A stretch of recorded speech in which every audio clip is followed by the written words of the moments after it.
to start with.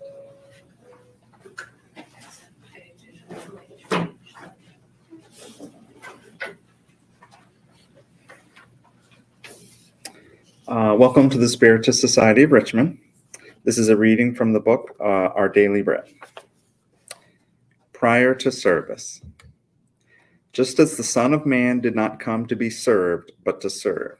Jesus, from Matthew 20:28. While in the company of the spirit of service, we shall always be well protected. The entire creation reaffirms this truth with absolute clarity. From the inferior kingdoms to the highest spheres, all things serve in their own time. The law of work, with its division and the specialization of tasks, is preponderant in the humblest elements of the various sectors of nature. This tree will cure illness. The other one will produce fruit. There are stones that contribute to the construction of homes. Others serve as a foundation for road construction. The Father designated the planetary home to the human being, whereby each object is found in its proper place, merely awaiting the dignified effort and proper word in order to reach mankind the art of service. If provided with the gunpowder designated to spark the energy, and if this gunpowder is utilized as an instrument of death to his fellow man, the earthly user is accountable, because the Supreme Being suggests that every action be in the practice of good, aiming the elevation and enrichment of all the values of the universal patrimony. Let us not forget that Jesus worked while he was among us. Let us examine the nature of his sacrificing service and learn from the Master the happiness of sanctifying service. You can start immediately. A hoe or a casserole constitute an excellent way to begin. If you feel ill and unable to make a direct contribution, you can still commence by helping in the moral edification of your brothers.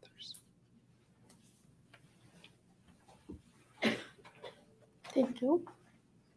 So let's get started with a prayer. So it's recommended that we close our eyes and we repeat the words of the prayer in our minds. But you can leave your eye open if you want. We feel present in this room today. And dear Mother, Father God, we thank you for bringing us together. We thank you for this beautiful day and the opportunity of learning from the good spirits. We feel the loving presence of our mentors and guides as they protect us, as they provide spiritual treatment. We are thankful for this beautiful space, and we pray that while we are together, we can learn and grow, that we can help each other in the toils and vicissitudes and joys of this life. We pray for our family members and friends, those near and far. We pray for those who have their name in the book of prayer. And we pray that the good spirits can invite us for lifelong learning and service to Christ. We ask you, Lord, for your protection as we begin our studies today. And so be it. Welcome, friends. It's so good to see you today, this beautiful summer day here in Richmond. So as customary, we just want to remind ourselves that this is a place of love and care. The spirits are already helping you as we're here. And once we finish our conversation, which is about the book, the Gospel according to Spiritism, we'll offer passes and then we wrap up with the prayer. Okay? Because sharing is caring, I will go ahead and share what we have here just as a guide to talk about the love today. So we titled this Love is the Answer. We've been talking about building, new spiritual habits. We talked about education being the sum of acquired habits throughout lifetimes. And love is one of those habits. Actually, love is a law. As we see, there's a law of love, justice, love, and charity in the Spirit's book. But today, in the book of Gospel according to Spiritism, there's one chapter that is dedicated to love, which is love one your neighbor as yourself. That's the title. So today we're talking about three items, item 8, 9, and 10 of that book, by different spirits, Lazarus, Fenelon, and Samson. It's always good to remind ourselves where this comes from. So it's not Shane talking. Shane is just passing along the information, which is what all spiritist speakers do, right? We pass along the information we have. And the good spirits who are above us in the scale, they're not better, they're more elevated. They've crossed more paths. Then they come back and tells us through the mediums these beautiful teachings. The Gospel according to Spiritism is unique because Kardec compiled the teachings of the spirits explaining different Bible quotes. So in the beginning of this chapter has quite a few Bible quotes. So I'm going to bring two of them for our discussion today. One has to do with love one your neighbor as yourself, and the other one as do unto others what you wish them to do unto you. So Eric, would you mind reading this quote from Matthew for us? Matthew 22, 34 to 40. The greatest commandment. 34. Hearing that Jesus had silenced the Sadducees, the Pharisees got together. One of them, an expert in the law, tested him with this question: Teacher, which is the greatest commandment in the law? Jesus replied, Love the Lord your God with all your heart and with all your soul and with all your mind. This is the first and greatest commandment. And the second is like it. Love your neighbor as yourself. All the law and the prophets hang on these two commandments. So the next two quotes are from Matthew 7 and Luke 6. So in everything, do to others what you would have them do to you, for this sums up the law and the prophets. And Luke, do to others as you would have them do to you. Two very important reminders that everything that we do as the third revelation builds upon the second, that builds upon the first. As a reminder, when Jesus says, love your Lord, your God, and with our heart, with our soul, he's quoting Deuteronomy. When he says, love your neighbor as yourself, he's quoting Leviticus. So the Pharisees, which were doctors of the law, were testing him. Are you really the Messiah? If you were the Messiah, you need to know the first law, right? The first part of the law of Moses. And then Matthew and Luke repeat the same, do unto others what you have them to do to you. Which you and I usually do is we don't do to others what you don't want them to do to you. But Jesus is very affirmative, it's positive. Do, love, do this. Because the don't is already, even before Moses, is already don't kill, don't this, don't that. And then Jesus comes and now you do. And you do to others what you want them to do. So the Spirit Lazarus gives us very interesting topics. Of course, the chapter is a little bit longer when I can present to you in 45, 50 minutes. But he talks about this divine alphabet, where the first word is love and the second word is reincarnation. But why do we need to know there's a divine alphabet? Because just as the alphabet is a metaphor, right? What do we do with an alphabet? We use the building blocks for words. The words are building blocks for phrases, and the phrases are building blocks for our communication. So when we know there is a divine alphabet, they're telling us these are the building blocks for your edification, your evolution. So when we put love, and then we see the other word is reincarnation. So we're going to focus on the love part first, and reincarnation will come in the end. Because reincarnation, spoiler alert, is the way we come to practice the love. Because it would be easier for us to love one another in the spiritual realm in a beautiful colony where there's no difficulties. But it's a little bit harder when we reincarnate and we come back. So there's a law of love. The first word in the divine alphabet is love. So we're going to talk about the different definitions of love. that we see in Spiritist doctrine. Of course, there are just, the law. Jesus, we're Christians. We bring Jesus as our guiding model, and Jesus is the fullest expression of love in this planet. Therefore, we have to talk about love. So the book After Death by Leon Denis, he talks about love being the celestial attraction of souls and worlds, the divine power that bonds, keeps it together, governs the regulations, it fertilizes, meaning it grows. When you give fertilization, it grows. Love is God's gaze. So when we talk about love, I'm not talking about just, oh, how I love chocolate, my clothes, my house, my car. This is above and beyond the sentiments that we have in our lives. For example, two examples from Emmanuel. He says, love is the divine power of the universe. That's in the book Living Spring. And then in the book Forward in Life, there's a whole chapter about love. One of the quotes is, pure love is the Creator's reflection in all creatures. Love shines forth in everything, and everything throbs with the same vibration as wisdom and beauty. So love is beyond what I can convey to you in the words of this planet. But love is bonding you and I together, is bonding the atoms that composes the trillions of cells in our body together. They're bonding the galaxies, they're bonding the universe together, because it's God looking upon of us. In the book After Death, Leon Denis continues and says that a center of love is God. So you imagine this force emanating from the center of the universe, let's see. Because remember, there's no up and down, west and east is us. Think of the earth floating in the immensity of the universe. There's really no up and down, it just is. And that's what's keeping it all together, is God's gaze, God's care for us, meaning divine providence is helping you and I and our family members and friends. Cool. So this is one definition. In the book, in this chapter, he's going to bring, the different spirits are going to bring more details and build the things.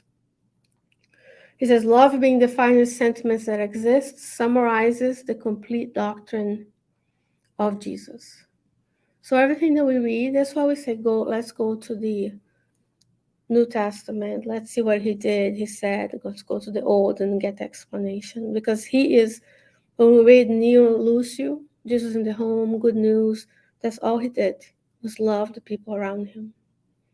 And he came to show us how it is. So the Spirit, Lazarus will talk about instincts, go into sensations, and go into sentiments. That's the spiritual progress of creatures. In the beginning, we just have these instincts, which are innate capabilities. So your instinct to survival, to hunger, to go look for safety, those are instincts. In the beginning of, remember, you're created simple and ignorant. When we are here today, we are a little bit better than we were 1,000,000 years ago, than we were 2,000 years ago. And then you go into sensations. The sensations are below the level of awareness. So those are, we normally talk about them as feelings. As you feel the heat, you feel where you are in the world, you feel if you touch the stove, you feel things in your body. There's a mechanism in you to feel around you. And then sentiments are the emotions, which is a level above, which is these are conscious mental reflections. So you may feel cold, but the emotion might be disappointment, anger, joy, happiness. But those are the feelings. So this is how we go. And even today, you have instincts. The animals have instincts. They have sentiments, and some of them have emotions as well. Yeah, more elevated ones. We don't know because we don't have the tools to measure, but it's there. So it is a progress, but we build upon. Remember the alphabet, we build upon them. You have to start, have the experience, learn from it, and then move on. So next time we're more aware of the sentiment. Because he says love is the highest sentiment. That's why he has to explain the first instinct, sensations, and then sentiments. So the very educational material here is growing. See, even the spirits are building the blocks for us to understand, why are we talking about love to begin with? So he says, love thy neighbor is the most complete form of charity that summarizes all the man's obligations towards his fellow neighbors. That's in item 4. It's a little bit, there's no spirit author, but it doesn't matter. because it's still of high elevation. Sometimes we focus on who is talking, because I want to emphasize to you that this doesn't come from my brain. The explanation is coming from me, the mentors are helping, but the teachings are here. We have to go back to the books. But whenever we know, we say, this is so and so who said. If you go to the Spiritist magazine of Kardec's time and today's time, there's a few issues. They will cite sometimes. Sometimes we say anonymous, right? A lot of the books of Kardec, he doesn't cite directly the Spirit, but someone elevated. And Jesus said, love your neighbor as yourself, as we saw in Matthew 7 and Luke 6. But who is the neighbor? Love's being the highest sentiment. We're talking about who is the neighbor. Who is your neighbor? People that live near us or we come in contact with or work with. Anybody? Anybody? That's a good one. So Fenelon will ask, is it just your family is your neighbor, right? Because why? You reincarnated together with a certain number of people because we need to learn something together. We have experiences from previous lives that bond us together, and in this life, this is the composition of our family. Sometimes we're better with them, with one another. Sometimes it takes some time to grow because we're still learning. But he says it's the whole humanity. And why didn't I put the earth in the picture as the picture? Because humanity extends beyond the earth and its spheres. Humanity is all around the world. When you go to read the book On the Way to the Light, Emmanuel says, folks from a capella who was in the planetary transition that we are going today did not attune with what the progress. So what did they do? They were invited by Jesus to come here way back when. Some progressed and went back, and some are still here. So there is this interchange of experiences. It's all solidarity. All reincarnations are solidary to one another. Meaning what you learn today is due to what you did before and helps you address something that happened then. And your future reincarnation is going to help you deal with something you did in this life or previous lives. It's not one-to-one, it's not linear. That's what I want to say. This life, you may not be able to experience something very hard.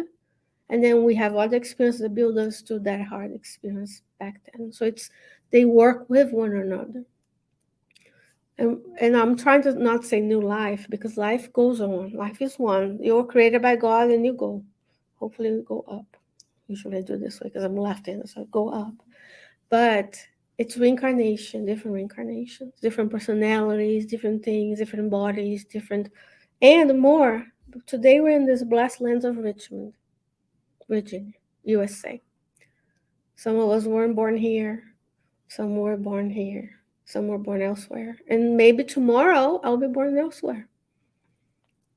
I'll be born in Tibet. I'll be born in Siberia. I'll be born in Australia, whatever. This lie in this earth or elsewhere. Because the planetary transition also means that if I don't go with the progress, and it's not a punishment, so it's an invitation. So let's say I invite you to go to a concert. First of all, you ask me about my sanity because usually I don't go to concerts. But I used to go when I was younger. So I invite you to go to a concert. Downtown has a lot of concerts. And maybe it's a type of music that I like. Of course, I like going there, I invite you. But you don't like the music. So you have a choice to make. You can go, but it's not gonna feel right. You know what I mean? Like you don't like that type of. Maybe you're not exposed to it. Then you're gonna say, okay, I would love to go, but maybe we go here and we meet at Panera and eat something together because it's half my way, half your way. Half our like. So that's the same with the progress of the earth. As we progress on the earth, the spirits remain stagnant. Will be invited to go elsewhere. Without their loved ones, some of them without spiritism, without religions. And then they're going to experience the same thing as Manuel describes in the book On the Way to the Life, is that we're going to be here looking for the promised land elsewhere. Because we remember how good it was, but we did not tune. So it's a choice. So in the superior worlds, love reigns. That's a glimpse of what you and I will have in the Spiritist magazine. Kardec has a few articles on life on Jupiter. The houses are different. The animals are different. Life is 300 to 400 years, one lifetime. Life in the superior worlds, you have more interchange between spirits and incarnates, or souls and spirits, incarnate and discarnates. It's in chapter 3 too of this book. So in those worlds, which I'm showing to you because Fenelon tells us this is where we're going to be. We were better. He says in this is 1864. He says, you're better today than you were before. What you're doing today, you were prepared in your previous life to know of these. He's talking to fellow spiritists back then. So that was a few years ago, 100 or so years ago. But in those worlds, love is reciprocated. It has to be. Remember that the 5 different worlds is a balance between love, or good, and evil. And what's evil? The lack of good or ignorance. So when people don't practice the laws in their conscience, they're practicing evil. It's a matter of words. Love harmonizes and directs advanced spirits that inhabit those worlds. So someone like Jesus diminishes himself and comes to show us how it is. And why did from all he gave us only 4 gospels and many letters, right? That's what we have. We have the gospels, the acts, and the letters. The people wrote to one another, and it was saved, it was relevant, it was copied and saved. John, the evangelist, says, if we were to write everything, I'm paraphrasing, that Jesus ever did, there wouldn't be enough words. There wouldn't be enough books. But nowadays, maybe we can put it on ChatGPT and everybody would know, right? But back then, he said, it's probably because Jesus lived about 33 years, 35 years, depending on how it counts. From the moment he was born until he was murdered, there were many instances that weren't captured. How do we know that? Good News by Umberto de Campos. There you have one specific chapter that talks about Mary and Isabel talking about John the Baptist and Jesus and how Jesus was a different child. So he did much more than we know. But that's the solidarity between the worlds. Those spirits are coming to show us. And maybe some of us will be able to do internship there one day, but it would be internship. It's like unpaid internship, you just go to watch. Also where that is, in the books of Divaldo, Planetary Transition, on the way to the world of regeneration, which is about COVID. There he shows the reincarnation of superior spirits on the earth to help us. And they may not show up in the news doing things, saving everybody. They are in the little community, each and every community, bringing the community one step at a time. So we contribute to this love, for the expansion of love in the universe every time we practice this love in our lives. But so what is love? The Spirit Fenelon said, love is a divine essence, and everyone from the most humble to the most elevated has a spark of the sacred fire in the bottom of their hearts. Love is a natural inclination of our souls to seek sympathy and affection of those around us. So he says, it's a spark of sacred fire at the bottom of our hearts. So no matter how much evil we are creating in our lives and the life of others, the seed of love is there. So when Jesus says, love your neighbor as yourself, very easy to do when we are dealing with our family members and friends, or when we're talking about loving Divaldo or Chico. But it's harder when we think about our brothers and sisters who are choosing to commit crimes, for example. But even them, they have someone who loves them, who visits them in the prison. Even in their hearts, you have the seed of love that can spark. We talked last time about the seed. It's in the book Living Spring, chapter 30. You have the seed of divinity inside of you by Emmanuel. Actually, I brought it. It's here. No, I took it out, but it was here yesterday. So, but it is, you have inside of you the seed of God. And what does the seed? The seed is there latent, waiting for the right soil, the right humidity for water, and the sun to grow. That's for everybody. And that's why it's hard, because it's easier to say, that's why he caused an uproar. He said, love your enemies, right? Because it's easier to love the ones who are kind to you, but it's harder to love those that are far. So if this is a divine instinct, is a divine essence in us, can we fight this divine essence? He says no. We can override it for a little bit and choose to be stagnant. But he said it doesn't matter what we do. He says, you won't succeed in suffocating the living seed which God deposits in every heart the moment of creation. So it's up to you and I to know that the seed is there. And then what happens? Once you know, you can do something about it. Once you're aware to do something about it, the spirits who lovingly care for each and every one of us give us the opportunities to apply. And that's when other things come to mind. Mindfulness, question 919 of the Spirit's book, knowing yourself. So when I go to chapter question and answer 919, and St. Augustine gives an example. I write every night, a journal. What did I do? I ask myself, and then it gives us the opportunity to make a column. Where am I? What I want to improve? How can I get better? And then I can try and do that every day. And that's what we're granted multiple lifetimes. We can come back together. We can come back with other people, but we're all interconnected. The seed will grow and develop together with morality and intelligence. And he says, although frequently repressed by selfishness, it will become the origin of saintly virtues. So what's impeding us from growing the seed of love in our lives? Selfishness.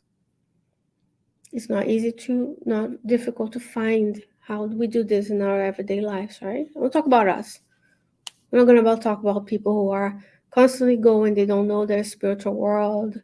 They don't know there's life after death. They don't know there's reincarnation. It's all about today. Enjoy today. You only live once. YOLO, right? Even them, they have the seed of divinity. Maybe we were them in a different part of this reincarnation. And these virtues will then produce affections, which in turn will help in crossing the rugged and airy pathways of human existence. In the world of trials and expiations, the path will be rugged, meaning it won't be smooth. So there will be things we encounter where we're going to be given the opportunity to practice this love. And the spirits are constantly helping us, regardless if you know of these, and regardless if we can directly communicate with them like a sensitive mediums can. Because it's inside of our conscience that we find, I want to say something, but it doesn't feel right. I do something, I don't feel good. That's the choice. That's the signal to make a choice and make a difference. The same way when you overeat, your stomach hurts. It's a built-in system. So we can't fight this divine instinct.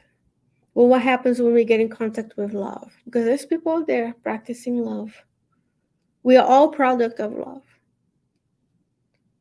Book Missionaries of the Light, of Reincarnation of Sigismundo. Weeks, months before he's trying to reincarnate, he's in the house with them. I want to make a summary of this story, so I don't have to give any personal stories. Then he explains there's a difficulty between Sigismundo and the future dead, based on what they did to each other in the previous life. And then over time, at night, during intelligent sleep, the spirits come and counsel both of them until they encounter and they agree. Once they agree to receive one another, to grow, of course, can you imagine you're receiving someone who killed you in the previous life? That's why forgetfulness of the past is the best. But that's a good chance one of us is in that situation. And that's extreme, right? Taking someone's life. But then maybe smaller acts of unkindness. But the superior spirits, they said, the spirit constructors, the spirit mentors are there, like Xander's the mentor on that story. They're there and they're protecting the room and the house and Rachel for 3 weeks. So the One cell can become 2, can become 4, can become 8, can become 16, so on. So the embryo can go in and implant and be. So we're all products of love. That happened to all of us.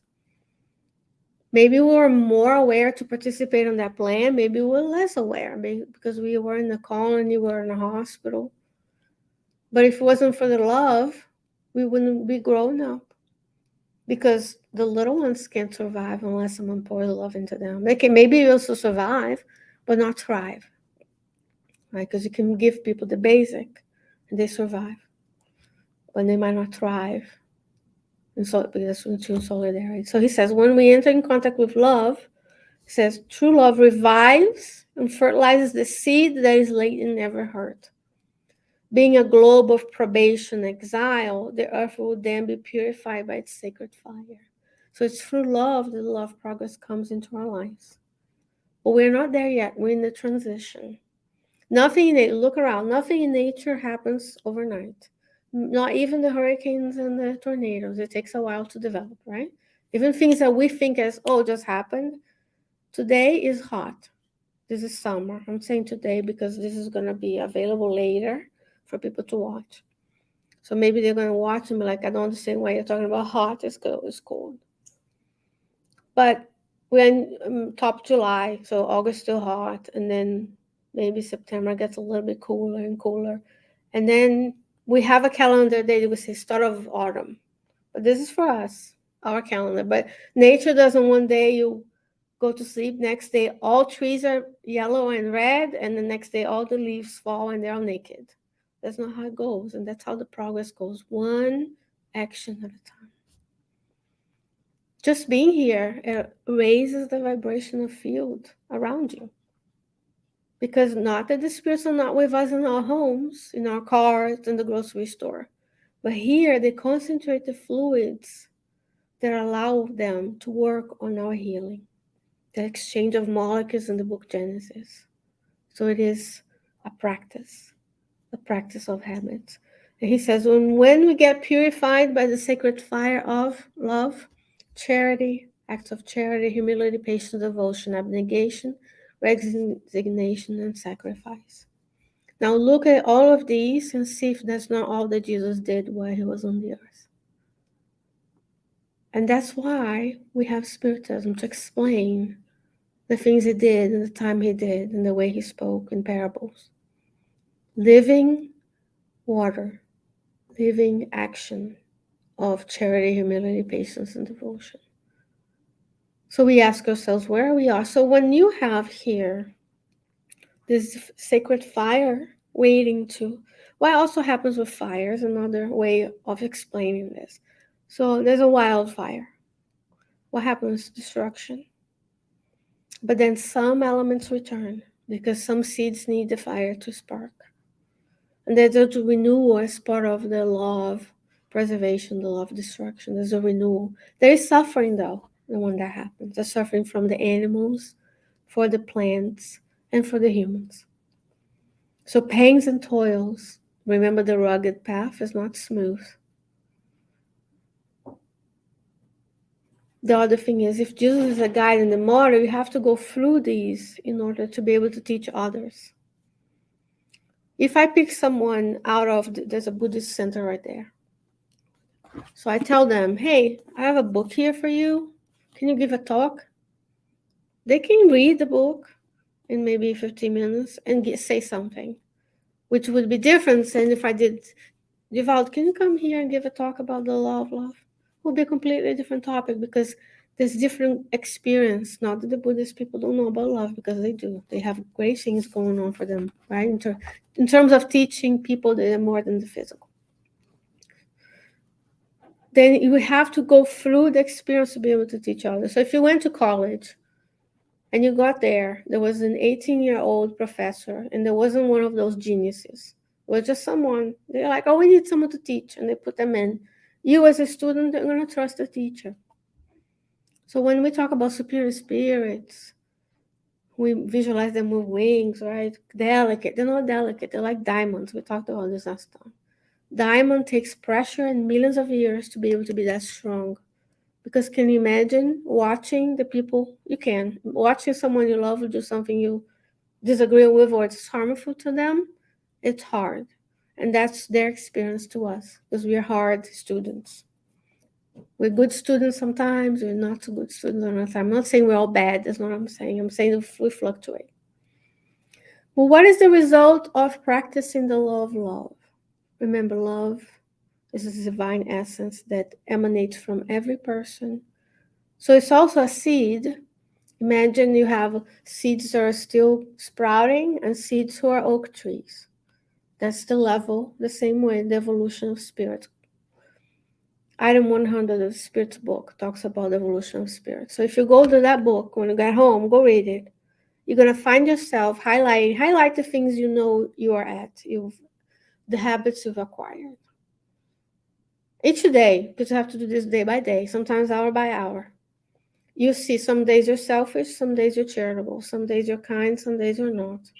So what we want is for the whole sum of the acquired habits to be going better into better. So if you look at yourself today versus 10 years ago, we hope that we can see ourselves better today. And I'm not saying just better physically with a better car. No, I'm talking about, am I kinder? Am I nicer? Am I more understanding? Because that's what charity, patience, humility, those are some of the things we can work on. We work on everything else in our lives. We work cleaning the house. We work cleaning the center, improving, right? We work on performance improvement plans. We say, oh, we buy this house today, in 5 years, and 1 day, and 1 the other. We also need to do a 5 year, 5 million year, 5,000 years, 500,000 year plan.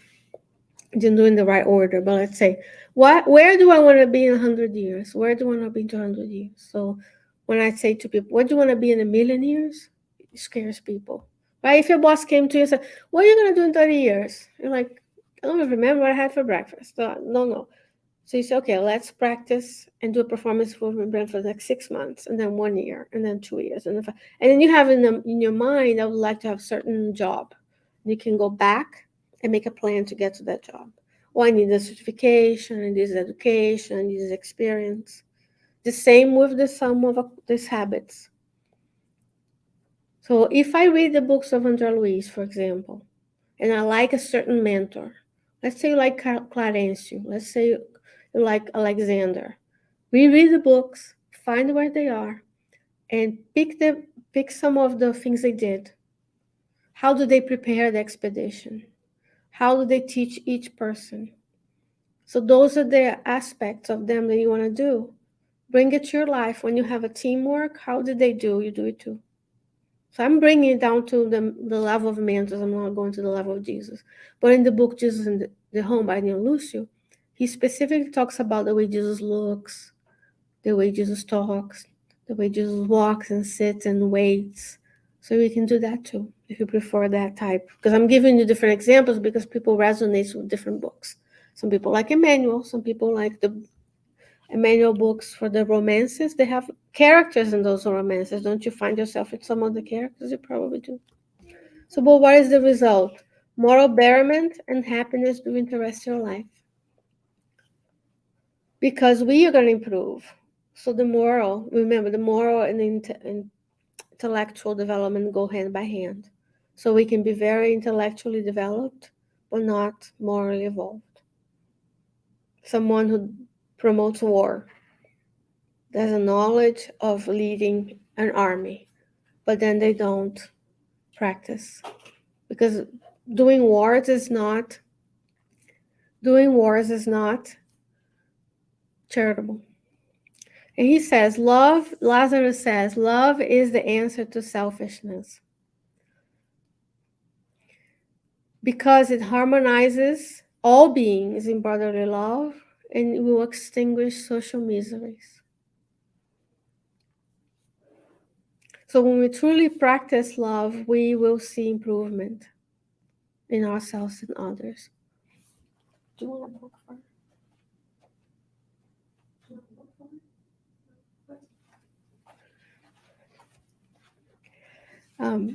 So he continues and say that let's bring back the quote the two quotes, do unto others all the good that is within your power to do. Because he was going to go forward. He says, okay, the love is the seed inside of you, this divine fire, it's growing. Now he's going to give examples.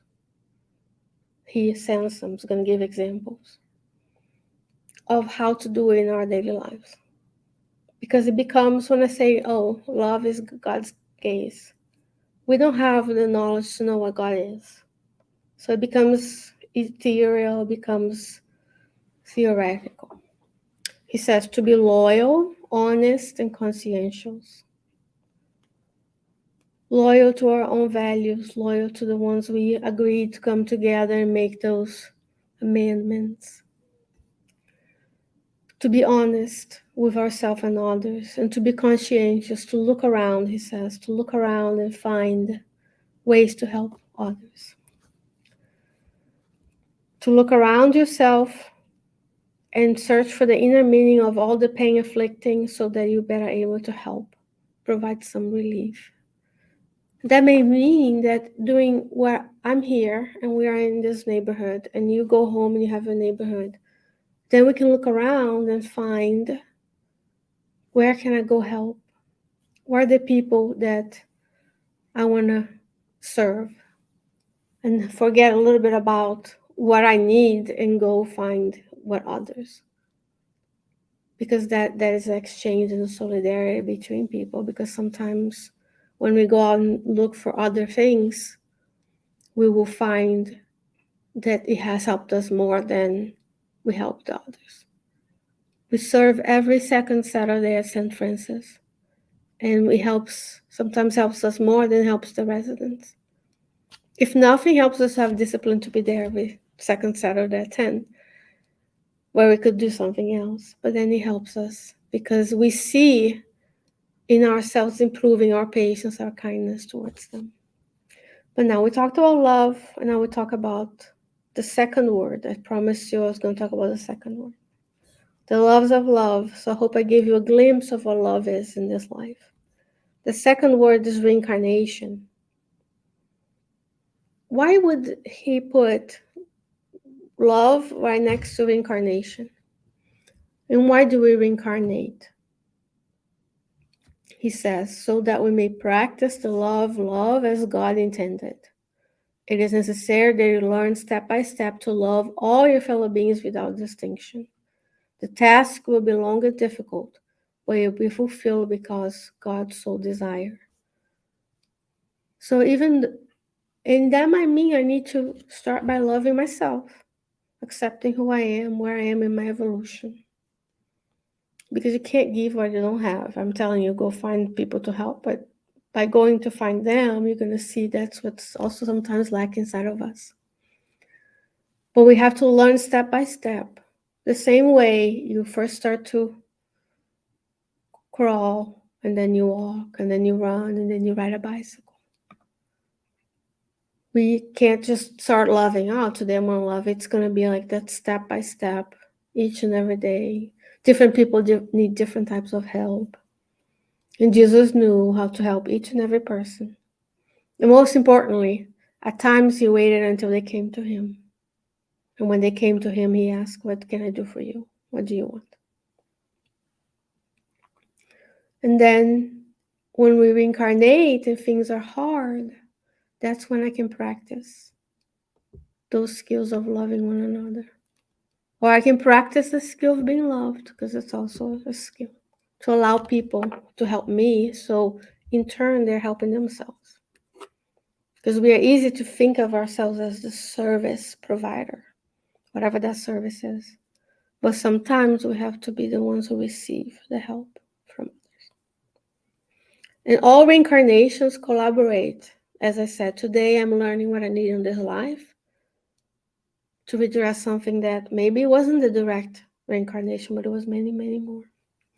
And next life, I will be given a different set of circumstances to help developing me different aspects of that love that are all encompassing.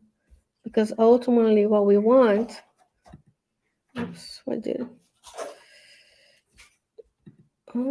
it go? love. Here. Charity, humility, patience, devotion, abnegation, and sacrifice. Is it easy? Is it easy? Sometimes, not always. I was hoping for most of the time. Sometimes we'll be encountering circumstances that are difficult. Remember that the world is, the globe is of probation and exile. The globe is not yet a divine world, but is improving each and every day. It may not feel that way. I got that question once when I was presenting something similar. It may not feel that way because the voice of evil is louder than the voice of good in this world. What gives clicks and likes is drama. It's things of a more or less elevated nature. But the good is acting everywhere. Nobody is going to dedicate, actually, there is, I shouldn't say nobody anymore. There are a couple of websites that you could go. Positive News is one of them, is a Facebook page, Good News Network, where they highlight what's been doing good around the world. So that's one. One out of the 10,000 news outlets that are telling you what's wrong with the world. So nobody's going to tell you today that someone is at St. Francis helping the people that will serve in 2 weeks. But they're there. Not only they're there, we have to think about the workers who are dedicating their lives to be there overnight, all the night, to care for those folks who are someone else's loved ones. So the good in the world, in the universe, is much greater than the evil. But sometimes and I say we as humanity on the earth, focus on the negative. So it might feel that's not moving forward, that we're regressing. But we have much less tolerance today to things that we were tolerated. Example, child labor. It was tolerated, now it's not anymore. At least most parts of the world, but there's still. Remember, there's a gradation of spirits, and they're everywhere. So in each society, you have the ones who are more elevated, ones that are less, and we all move forward together. But ultimately, we learn about love today, because Earth is a school, and here there's a lesson for each one of us. So what are we here to learn? To reincarnation is to practice this love. He says, Ernest O'Brien, this is from the book of Modern Brothers of Other Lands, which is a very interesting book. He says, be tranquil, labor, and keep faith in God. This book shows Entre Irmãos de Outras Terras. I think that's the Portuguese version of it.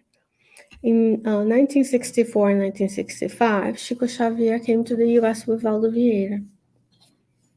It was also the time he was receiving messages all over the U.S., and that's the compilation of those messages in this book. One of the issues of the Spiritist magazine, so we have two programs that Kardec created. One is the Spiritist magazine. In one of those videos, I did a whole conversation about Chico Xavier's letters, because back then you had to write a letter. If you don't know what a letter is, a piece of paper, a pen, you have to physically write it and put it on an envelope, go to the postal service, wait in line, someone will carry it somewhere. And it wasn't as fast as it's today, because things would cost more, it took longer. And in one of those messages, he explains how he was learning to speak English so he could better serve the world by psychographic messages in English. So if Chico Xavier could, so can we. So that shows to you the humbleness of saying, I don't know everything, but I'm going to go and learn. You can see his handwriting to the message. And the message, of course, the letters are translated because the Spiritist magazine is in English. But you can see the picture of it. So this is the result of some of the result of those travels. Way back when things were harder, things were more expensive. Right nowadays, you fly. Well, it wasn't like that all the time. And he exemplified to us what it is, because if it wasn't for the mediums who received the messages, Kardec's willingness to compile the messages, using his own funds to fund the books and the magazine and the Spiritist Center, we wouldn't be here in the same manner as we are today. Today it's easy for me to say, oh, buy the Kindle of the book, which is sometimes what I have, because I can read anywhere. Instead of the social media, I can read in the Kindle. But we are here to learn. So there are teachers and there are students, and we all both in many levels. We're learning from each other as much as we are teaching each other, because there are mirror neurons. So when we're touched by love, we're touched by kindness, we tend to imitate. We don't even know that we are doing this. So if you enter a room and everybody's excited, then you're going to be excited. Anxious, you're going to be anxious. If everybody's calmer, then you're going to be calmer. If you enter a conversation in your workplace where someone gets angry and verbally abusive, what is the teaching? The teaching is you step back and you tell them, and you lower your voice and you remain calm. The same way Jesus is teaching us with his example of love and kindness, we can teach one another how to do. And no, it's not a coincidence that we are together, because we're learning to love one another the best we can. And we forgive ourselves if we can't do it all, and then tomorrow will be another day, and we try again. That's the definition of a good spiritist too. The one who's trying every day to be better. Sounds good? Everybody doing okay? So this is what we're going to do. We're going to cut the recording so our friends can join us next time in person for our passes. We'll do the passes and we'll do a prayer, and we'll go chat with one another. For those who have joined us, thank you so